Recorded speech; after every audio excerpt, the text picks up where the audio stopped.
So at this point, we're going to talk a little bit about Solstice and get into some more details about what was in the draft technical section, the motivation, and some other information that I think is important to know.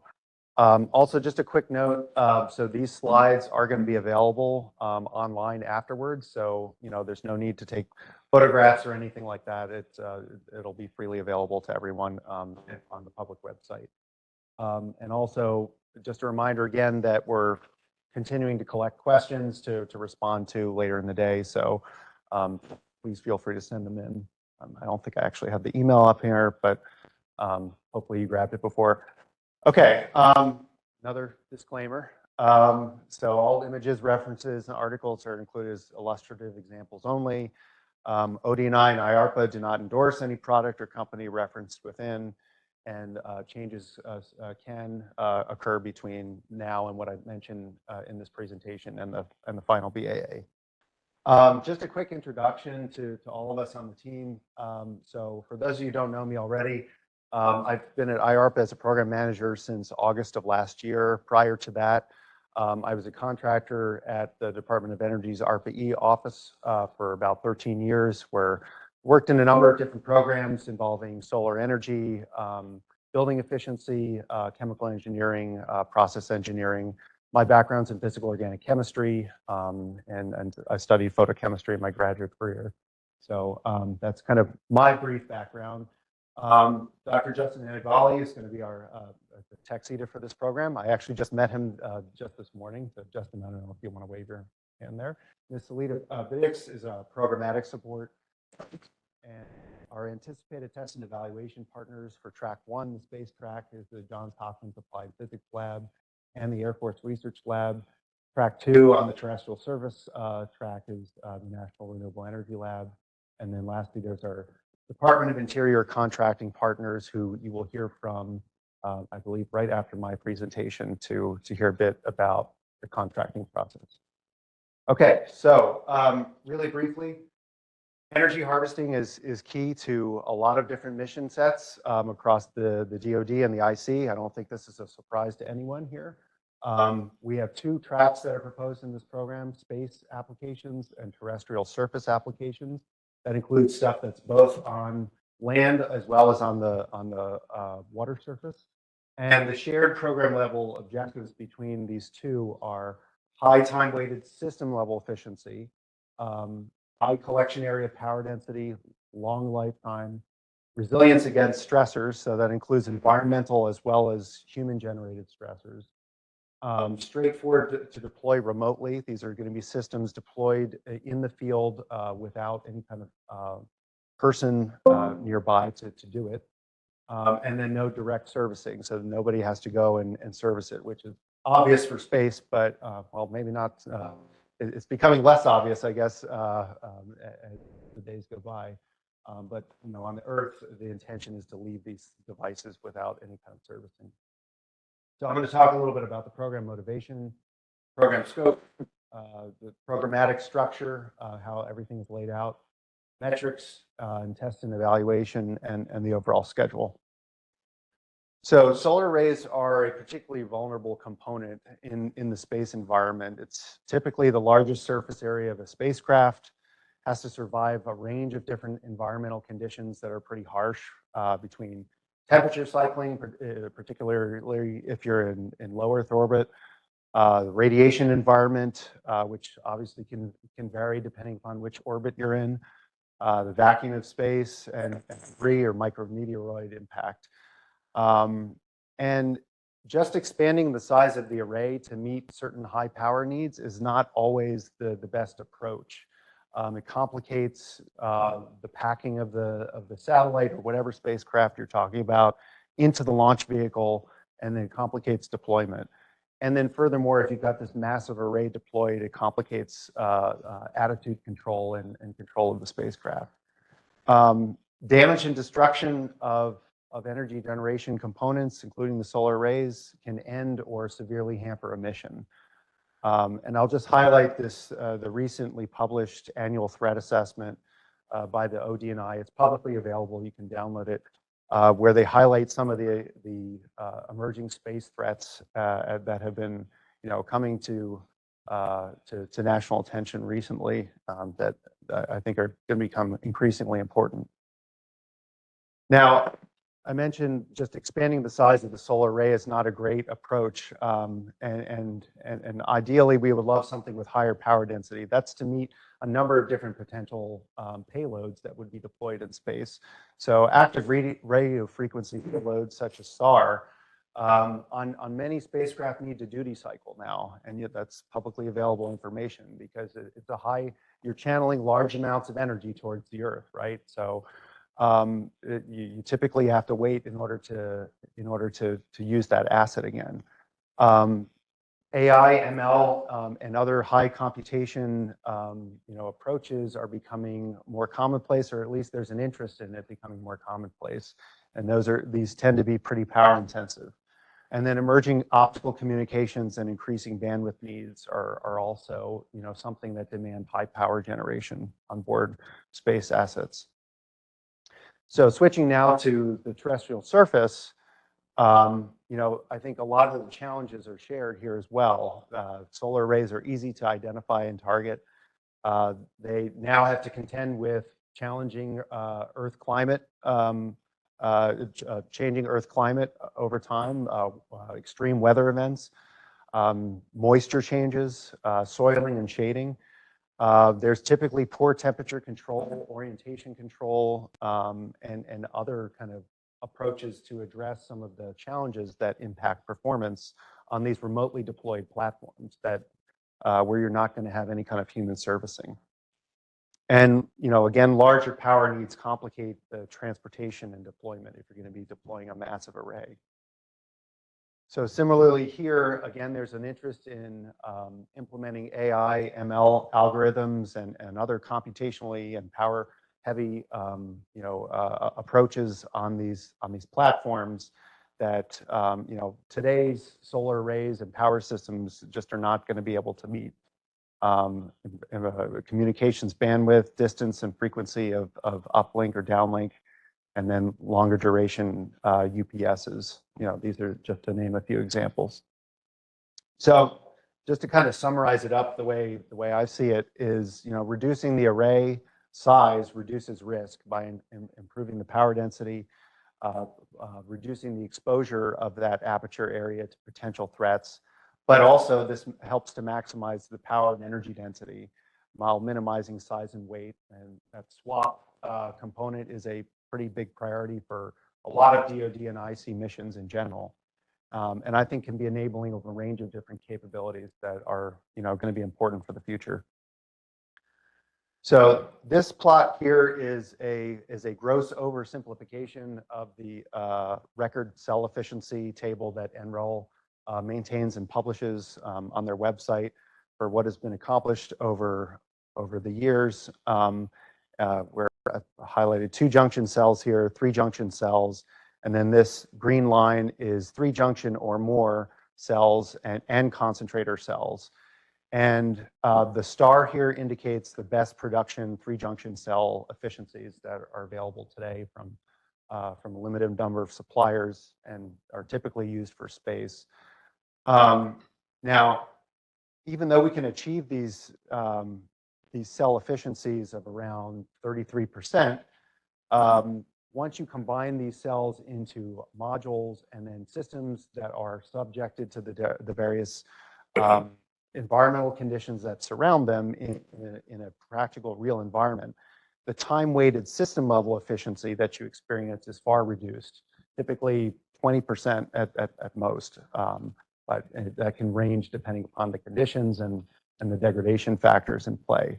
So kind of the catchphrase that I've pulled together for this is trying to essentially close the gap in between these the system level efficiency, the cell level efficiency, and also trying to raise the bar simultaneously, depending upon the approach. So, and I mean, a lot of these mechanisms by which we lose some of this efficiency are well. Perhaps you should repeat the questions and answers because. Sure, yeah. Okay, so the first question that we had was, how are we defining aperture area here for this program?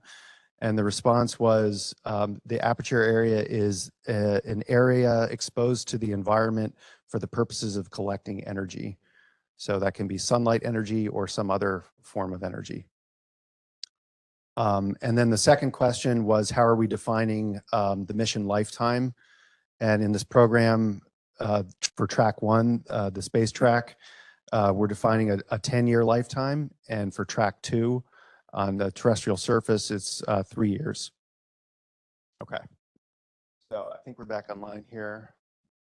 Okay, so the objectives of Solstice here are a high time-weighted system efficiency. And what do I mean by system efficiency? It's effectively, if you were to take an instantaneous look at what the efficiency level is of the system at any given point in time, and then you were to measure that across the mission lifetime and then average that out over the energy available, that is our time-weighted system efficiency. So if you're achieving 30% efficiency across the entire lifetime of the system, that is 30%. If you're achieving 30% half the time and 0% the other half the time, then it's 15%. High collection area power density. So the object here is to minimize the size of the aperture area and to maximize the amount of energy that we can collect for a given exposed area. Minimal power density reduction over time is important to make sure that we can fulfill the mission lifetime. The capability of autonomous deployment and no human servicing. We're not going to demonstrate the actual deployment mechanisms in this program, but this is a system that has to be envisioned that can be deployed remotely and not be serviced. And minimize detectability through surface reflection and thermal signature. So kind of the upshot here is that Solstice aims to improve time-weighted system level efficiency by at least 50% while maintaining or improving upon other performance metrics. Why is this so challenging? I think all of you are probably aware of why it's so challenging, but working at the system level is very complicated. There's lots of different things going on and lots of changes occurring in the environments in which these systems are being put. So keeping track of all the different range of conditions and how different components are performing can get very hairy and very complicated. There's the materials engineering and manufacturing feasibility limit that we just run up against with certain cell technologies and certain manufacturing technologies. We can't just have an infinite junction solar cell. It's just not something that's practically achievable. Balancing modularity and flexibility with maximizing system efficiency. We obviously want these things to work across a range of different types of missions and not just be one for one bespoke kind of mission. Soft materials are typically are what are typically used in these contexts. Solar cells are designed to absorb broadband irradiation, but inherently there's some risks associated with that. And then of course we don't have the ability to service these devices in the field. Okay, so let's talk a bit more about the program scope. So the idea here in Solstice, again, is to take a system level approach in looking at all the different components that go into these power systems, whether they be photovoltaics, optics, power electronics, methods of thermal management and control, or even conversion and survivability. Are there opportunities to leverage the intersections of these different components to allow for coordination under different environmental conditions or different stress conditions that could allow them to survive better or perform better in those situations? Is there an opportunity to hybridize some of these technologies with technologies that either haven't worked in the past or haven't been considered yet? Are there ways to build in resilience or repair capability? Maybe something fails gradually over time, but then you can institute some remotely triggered protocol that would restore some of the functionality. And then autonomous deployment and human servicing and no human servicing is expected. So these are just a couple of examples that I listed out in the draft BAA technical section. You can take a look at the draft BAA again to get a sense for some of the other ideas that have kind of bubbled to the top. But these are just examples. This is by no means meant to be prescriptive and say that these are the successful technologies. We're open to a range of different possible components and system level approaches here. And so, take these as just as just an opportunity to seed the discussion and seed the thinking around this. As far as what's in scope and what's out of scope, I basically want you to give me a box. You got to tell us what's in the box, of course, but and I want external environmental energy inputs coming in and electrical energy coming out. And there could be remotely triggered restorative procedures, but basically from the environment that these systems are going to be in, I'm keeping this very broadly defined. So, the sky is the limit, so to speak, in what kind of approaches you might want to take here. What is out of scope, however, is the development of novel electrochemical or thermal energy storage chemistries specifically.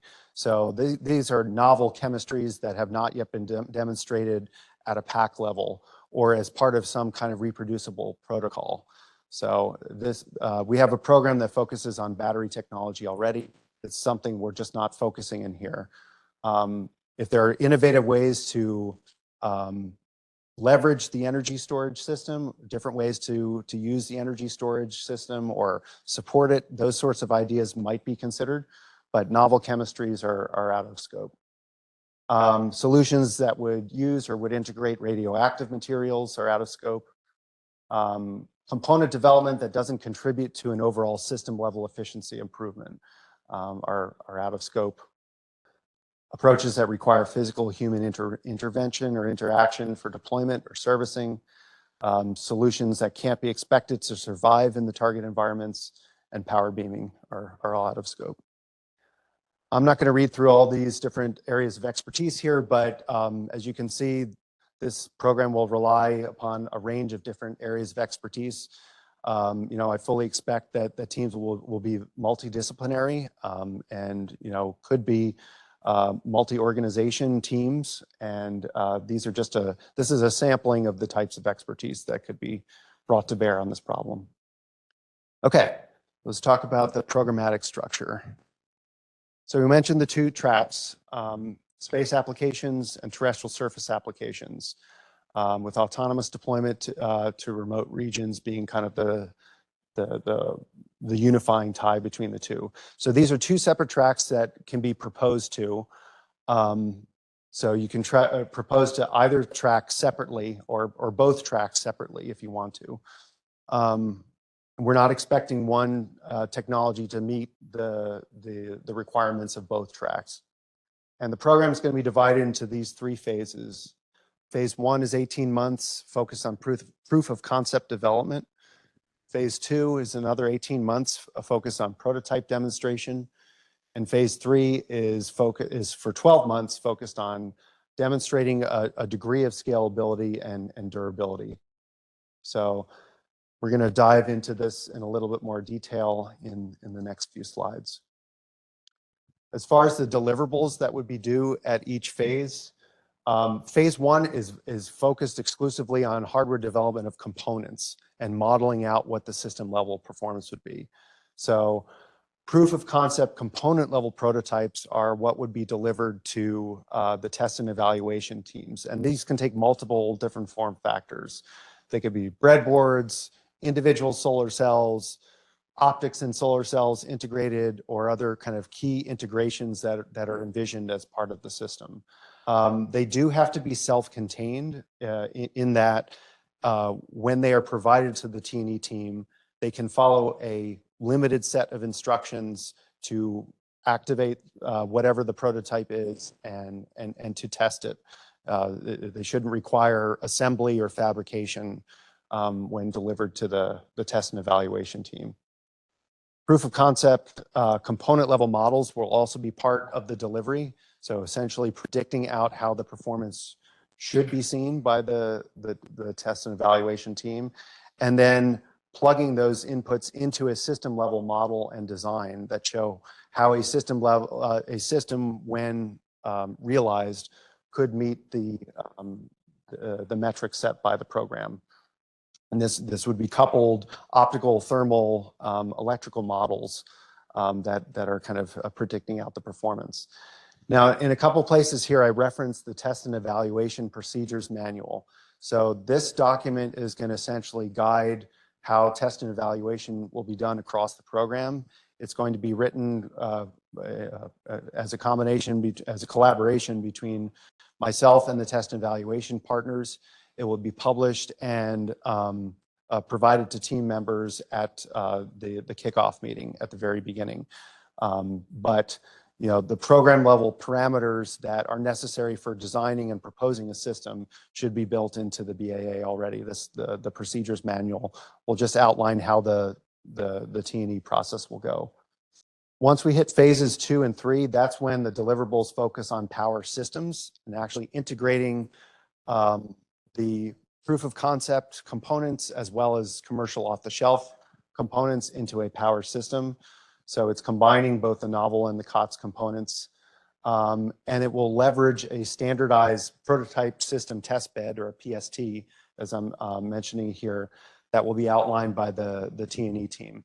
So this is going to be a common standardized form factor used across the program by all performers so that the T&E team can, you know, essentially directly compare the various different approaches that are being submitted to them.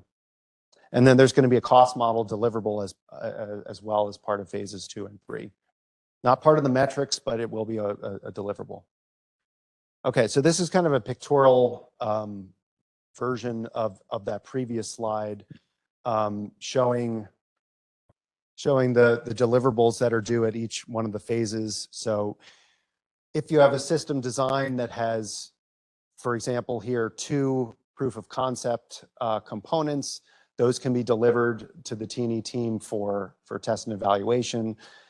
These COTS components don't necessarily have to be delivered.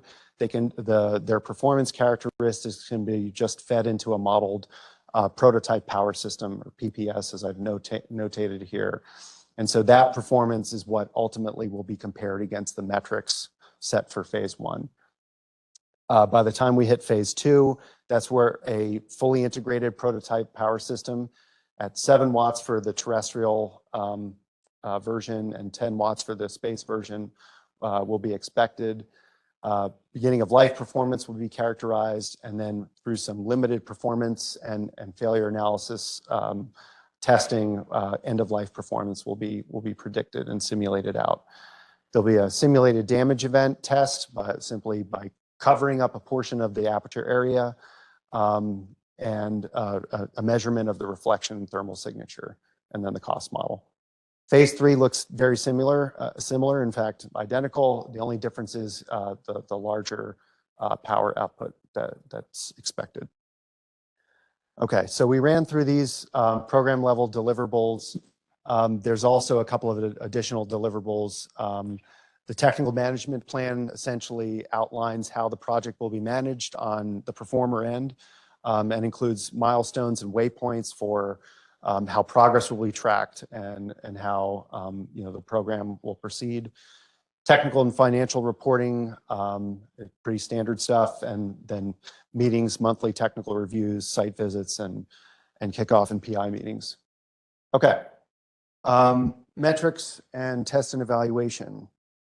Okay, so we draw this distinction between metrics and waypoints. So metrics are what we define as the requirements, qualitative measurements of system quality and achieving program goals and objectives.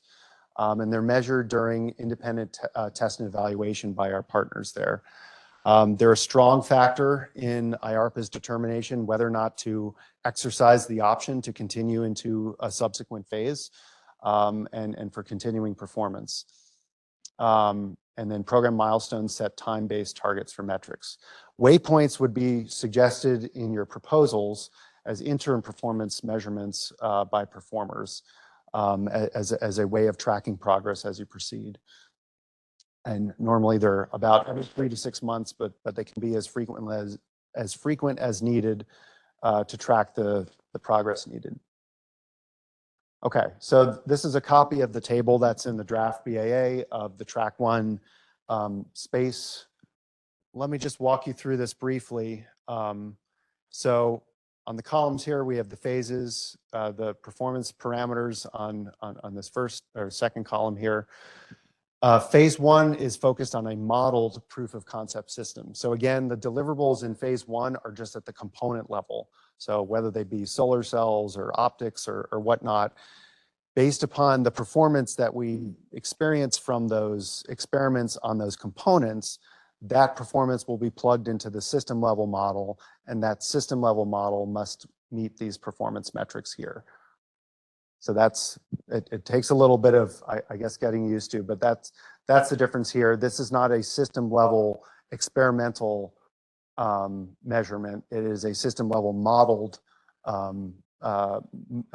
metric evaluation based off of component experiments. By the time we hit phase 2, now we're focusing on the system level performance with a fully integrated system. And then phase 3, again, fully integrated system that's a little bit scaled, slowly getting into focus. So yeah, so here, if you focus on the demonstration peak power output, it's not applicable for phase 1.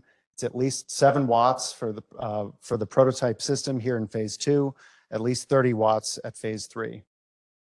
And then, so the modeled system level energy efficiency has to be 30% here, 30%, 35%. And then this is system aperture area power density, volumetric power density, beginning of life system specific power. And then there's going to be a protocol that simulates a damage event to the aperture area. And so after that damage event, the system has to demonstrate less than a 20% loss in max power at peak power. So as far as test and evaluation of those metrics, we're going to be looking at the system level efficiency, areal power density, volumetric power density, specific power, certainly under these conditions, standard temperature and pressure, varying temperatures in the environment that can be expected, inside a TVAC chamber, and probing angular dependence of these different metrics. We're also going to be looking at surface reflection and infrared signature. So this is, again, a copy of the table from the draft BAA, and let me just walk you through this. So phase 1, proof of concept samples. By month 7, at least 1 test article is due that the team can, that the test and evaluation team can evaluate. It will not be put through any of the durability testing. By the second TNE event at month 14, 3 test articles need to be delivered, and there's a very limited amount of testing that will be done to probe initial failure modes, essentially, by looking at thermal cycling and UV irradiation, and a plan for how vacuum outgassing testing will be done. At phase 2, test and eval event 3, or the first of phase 2, is about month 24. 1 prototype power system is due, and this system will not be put through any durability tests. It is essentially a performance evaluation, just to see if it has a chance of meeting the program metrics. By the second test and eval event, again, there's going to be an initial baselining of the performance, but then also following thermal cycling and UV irradiation and testing through these other protocols as well. There'll be 1 test and eval event in phase 3, nearly at the completion of the program, where again, a lot of these tests will be repeated on the larger power system, and then there'll be a final mechanical stress test, kind of shake and bake at the end of it. At that point, it's the end of the program, so if it's destroyed, it's not a big deal, but it's important information that our transition partners need to have so that they know how to plan for the next stage of development. Okay, so similar story for the terrestrial surface application. The system efficiency is a similar level. System aperture area power density, slightly lower. volumetric power density. Peak power output is slightly lower at 5 watts and 20 watts, and beginning of life system specific power. And again, the focus here is that the proof of concept system here is all modeled based off of the component performance. Now, on the terrestrial surface application, the test and eval events are a little bit different because we're in a different environment. But the same metrics will be assessed at these under these different conditions: standard temperature, pressure, variable radiance, temperature dependence, and angular dependence. And in a similar way to what I just walked through for the space applications,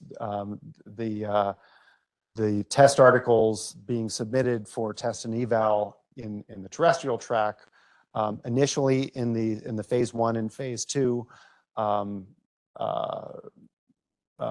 test and eval events here will just be assessed without any kind of durability testing. And then in the second part of each of these phases, that's when they'll be subjected to a very limited amount of durability testing, essentially just to gauge initial failure modes.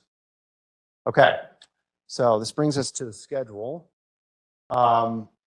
So I know there's a lot going on this slide here, but basically monthly tech meetings will be a part of this program.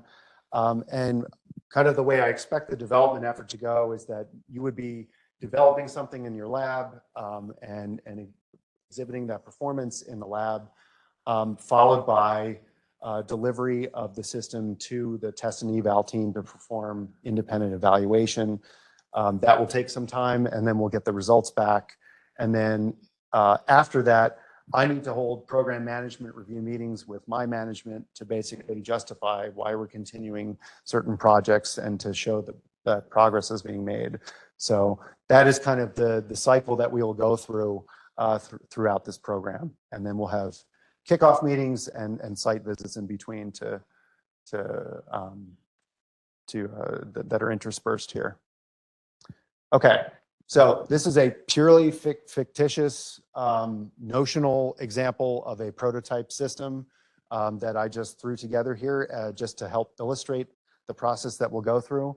In this example, this entire thing here is a prototype power system, and this thermal energy storage thermoradiative device is one proof of concept that is being proposed to be demonstrated. And then the spectrum splitting, coding, and PV integrated is another proof of concept system.